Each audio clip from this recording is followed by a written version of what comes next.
the middle of May at Brooklands in Weybridge, Surrey. There is the 1940s Relived event.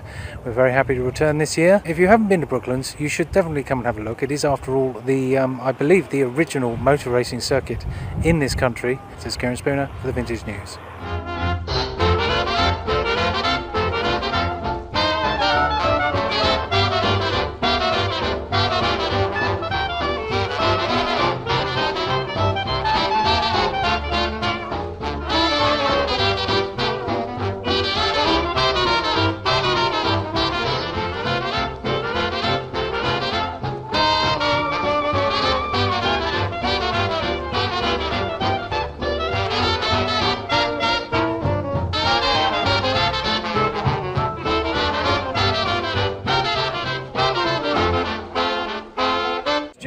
Hello. You are, or are you not, Chester Cordyce? Well, we've not been seen in the same room together. I see. Is it something to do with taking on and off the glasses? Different hats. Amazing suits. Thank you. And shirts. Very nice. How long have you been doing this? I met Chester Cordyce, shall I say? Yes, keep it going, man. Around 7 years ago. And, right.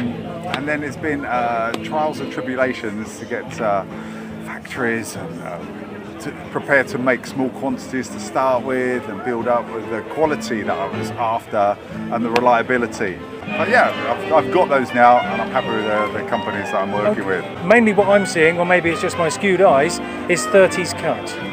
30s, 40s. 30s, 40s, 30s, okay. 40s, yeah. This one here, this was the lapels on this, the cut of this, was inspired by a suit Humphrey Bogart was wearing in the Maltese Falcon when he's coming into the office, and he's got a 3-piece, 6-button, very slim fit waistcoat on as well, and so this is it, and very similar cloth to that as well. Now, do you break the stuff up? Could someone just buy trousers or just a waistcoat? Not at the moment, not at the moment, but I am trying out different fabrics for standalone trousers. I do a couple of standalone jackets, which are like a sports coat, sports jacket. Well, thank you very much for talking to us. My pleasure. I wish you Nice every to luck see you in the again. future. Beautiful stuff. Keep going. Thank you very much.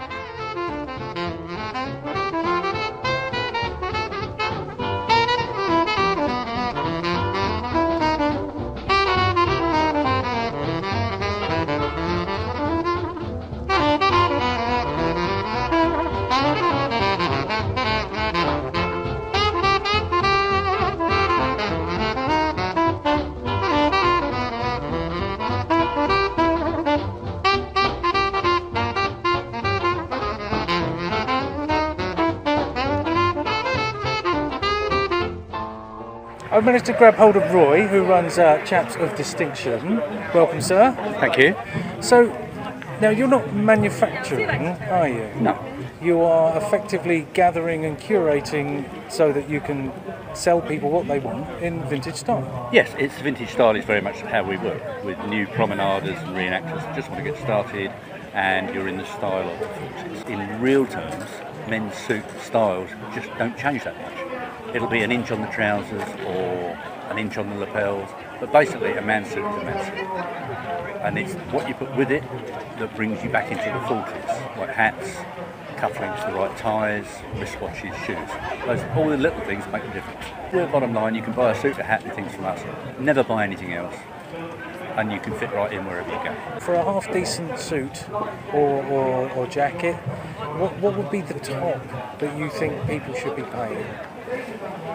Again, it depends on the level at which you want to enter the vintage sort of scene, if you like, the vintage family, which is kind of what it is. Yeah.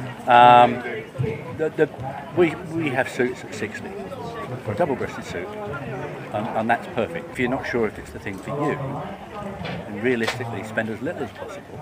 And if you can go to a charity shop and find a suit for next to nothing, well done. How are our viewers going to find you? Difficulty on Facebook. Okay. Yeah. So if they search for Chaps of Distinction on Facebook, somewhere there they'll find. But yeah.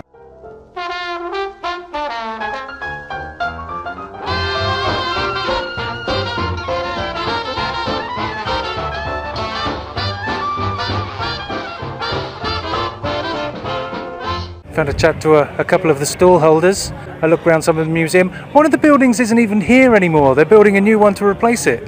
They always get the weather. I don't know how they manage that. This is Kieran Spooner at 1940s Relived at Brooklands Museum for the Vintage News.